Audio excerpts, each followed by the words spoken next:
বন্যায় দুর্গত পরিস্থিতি বিবেচনায় চট্টগ্রাম বোর্ডে অনুষ্ঠিতব্য এইচএসসির পরীক্ষা স্থগিত ঘোষণা করা হচ্ছে। ধন্যবাদ।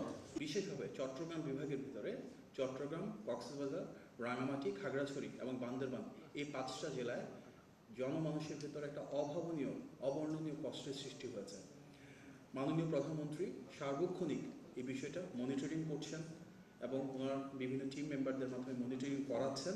ইতিমধ্যে আমরা জানি যে গতকালকে এই 5টি জেলা সবচেয়ে বেশি আক্রান্ত হয়েছে, যেটি চট্টগ্রাম, কক্সবাজার, রাঙামাটি, খাগড়াছড়ি এবং বান্দরবানের যারা রাষ্ট্র পরিচালনার সাথে সম্পৃক্ত রয়েছেন সরকারের ভেতরে থেকে স্থানীয় প্রশাসনের ডিসি, এসপি, ডিআইজি, সংশ্লিষ্ট কমিশনার, সিভিল সার্জন, ফায়ার সার্ভিসের সবার সাথে উনি মিটিং করেছেন, সুনির্দিষ্ট নির্দেশনা দিয়েছেন কিভাবে জনগণের সাথে থাকতে হবে, কিভাবে জনগণের পাশে থাকতে হবে। আগামীকালকেও মাননীয় প্রধানমন্ত্রী বাংলাদেশের সকল বিভাগীয় কমিশনারদের সাথে আলোচনা করবেন, ওনাদের মতামত নেবেন এবং ওনার নির্দেশনা প্রদান করবেন। যে উদ্ধার তৎপরতা রয়েছে সেক্ষেত্রে স্থানীয় প্রশাসন এবং রাষ্ট্রযন্ত্রের সকল অনুষঙ্গ, অর্থাৎ একদম ইউনিও থেকে শুরু করে ডিসি, এসপি, আইন শৃঙ্খলা বাহিনীর সাথে যারা রয়েছেন, ওসি থেকে শুরু করে প্রতিটি পর্যায়ের একটা সংশ্লিষ্টতা নিশ্চিত করা হয়েছে। প্রতিটি মন্ত্রণালয় যার যার জায়গা থেকে গুরুত্বপূর্ণ ভূমিকা পালন করছেন। মাননীয় প্রধানমন্ত্রীর নির্দেশনায় একটি সমন্বিত উদ্যোগ গ্রহণ করা হয়েছে। এর পাশাপাশি আমরা দেখেছি ইতিমধ্যে আমাদের মাননীয় বিদ্যুৎ প্রতিমন্ত্রী চট্টগ্রামে ছুটে গিয়েছেন। উনি মাননীয় প্রধানমন্ত্রীর নির্দেশনা সরাসরি মনিটরিং করছেন। স্থানীয় সংসদ সদস্যবৃন্দ সবাই যার যার এলাকায় ছুটে গিয়েছেন। বিশেষভাবে চট্টগ্রাম বিভাগের প্রতিটি স্থানে স্থানীয় সংসদ সদস্য এবং রাজনৈতিক নেতৃবৃন্দ কাঁধে কাঁধ মিলিয়ে একদম তৃণমূলে গিয়ে কাজ করার চেষ্টা করছেন। ইতিমধ্যে মাননীয় প্রধানমন্ত্রী, যেহেতু তিনি বাংলাদেশ জাতীয়তাবাদী দল বিএনপির চেয়ারম্যান, স্বাভাবিকভাবে তিনি তার পুরো দলকেও কিন্তু ইতিমধ্যে আহ্বান জানিয়েছেন যেন সাধারণ মানুষের সাথে থেকে ত্রাণ কর্মকাণ্ডে সম্পৃক্ত হন, উদ্ধার কর্মকাণ্ডে নিজেদেরকে নিয়োজিত করেন। ইতিমধ্যে বিমূল দল বিএনপি এবং ছাত্রদল, যুবদল, স্বেচ্ছাসেবক দল সহ বিএনপির সকল অঙ্গ এবং সহযোগী সংগঠনের নেতৃবৃন্দ প্রতিটি জায়গায় স্থানীয়ভাবে সাধারণ জনগণের সাথে থেকে কাজ করছেন এবং যেভাবে পারে সাধারণ মানুষের পাশে দাঁড়াচ্ছেন। মাননীয় প্রধানমন্ত্রী ইতিমধ্যে অর্থনৈতিক অনুদান নিশ্চিত করেছেন।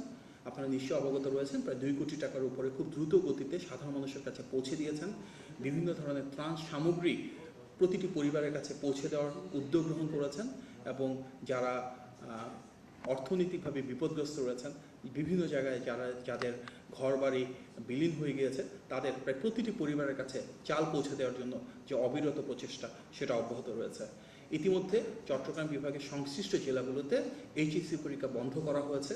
এ বিষয়ে ইতিমধ্যে সংশ্লিষ্ট স্থানীয় প্রশাসনের সাথে আলোচনার মাধ্যমে এই যে এইচএসসি পরীক্ষা বিলম্বিত করা, বর্তমান কিছু সময়ের জন্য বন্ধ করা, সেই সময়টাকে আরেকটু দীর্ঘ করা হচ্ছে। যেসব জায়গায় উপকূলবর্তী সেখানে ইতিমধ্যে কোস্টগার্ডকে সম্পৃক্ত করা হয়েছে, সীমান্তবর্তী এলাকায় বিজিবিকে সম্পৃক্ত করা হয়েছে, দেশের বিভিন্ন জেলায় যেখানে প্রয়োজন সেনাবাহিনীকে সম্পৃক্ত করা হয়েছে এবং স্থানীয় আইন শৃঙ্খলা বাহিনী পূর্ণ উদ্যমে কাজ করে চলেছে জনগণের জন্য। আমরা জানি যে পানিবাহিত রোগের একটা বিশাল সমস্যার সৃষ্টি হতে পারে। ইতিমধ্যে সে বিষয়ে মেডিকেল টিমকে মোবিলাইজ করা হয়েছে দেশ জুড়ে। ঔষধ, বিশেষভাবে সাপের দংশন এবং ভ্যাকসিনের জন্য প্রিপারেশন নেওয়া হয়েছে। পানি নেমে যাওয়ার পর স্বাভাবিকভাবেই রাস্তা এবং রেলপথটাকে দ্রুত গতিতে মেরামত করতে হবে। এই জন্য সংশ্লিষ্ট এলজিইডি এবং রোড সাইড হাইওয়ে সহ বিভিন্ন সরকারি দপ্তরকে প্রস্তুতির জন্য নির্দেশনা দেওয়া হয়েছে। খুব দ্রুতই খাদ্য বান্ধব কর্মসূচি শুরু হবে। যারা স্বাভাবিকভাবে ক্ষতিগ্রস্ত হয়েছেন ওনাদের পুনর্বাসনকে প্রাধান্য দেওয়ার জন্য ক্ষতিগ্রস্ত যেসব গৃহস্থলী রয়েছেন, অনেকেরই বিভিন্নভাবে কৃষিক্ষেত্রে, মৎস্য চাষে বা গবাদি পশু পালনের ক্ষেত্রে যারা ক্ষতিগ্রস্ত হয়েছেন ওনাদেরকে ক্ষতিপূরণ কীভাবে দেওয়া যায় সেগুলো নিয়ে ইতিমধ্যে কার্যকর উদ্যোগ গ্রহণ শুরু হয়েছে। আপনারা নিশ্চয়ই জানেন যে 1000-এর বেশি আশ্রয়কেন্দ্র চালু করা হয়েছে। তার প্রত্যেকটাতে খাদ্য, পানি এবং স্যানিটেশনকে বিশেষ প্রাধান্য দেওয়া হয়েছে। বিভিন্ন জায়গায় মোবাইল নেটওয়ার্কের বড় ধরনের সমস্যা, যার কারণে যোগাযোগের ঘাটতি হয়েছে।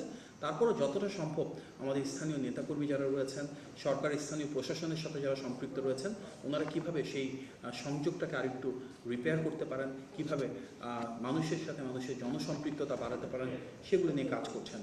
এবং সামগ্রিকভাবে আমাদের যারা স্থানীয় জনপ্রতিনিধি রয়েছেন, বিএনপি সর্বস্তরের নেতৃবৃন্দ রয়েছেন, ওনারা প্রশাসনের সাথে কাঁধে কাঁধ মিলিয়ে জনগণের সুরক্ষার জন্য কাজ করে যাচ্ছেন। মূলত মাননীয় প্রধানমন্ত্রীর নেতৃত্ব এবং নির্দেশনায় আমরা একই সাথে রেস্কিউ, রিলিফ এবং রিহ্যাবিলিটেশন এই 3টা ফেজকে নিয়ে একসাথে কাজ করার জন্য চেষ্টা করে যাচ্ছি। দেখুন, যখন একটা জাতির জন্য দুর্যোগের ঘনঘটা নেমে আসে তখনই কিন্তু ঐক্যবদ্ধ হওয়ার সময়।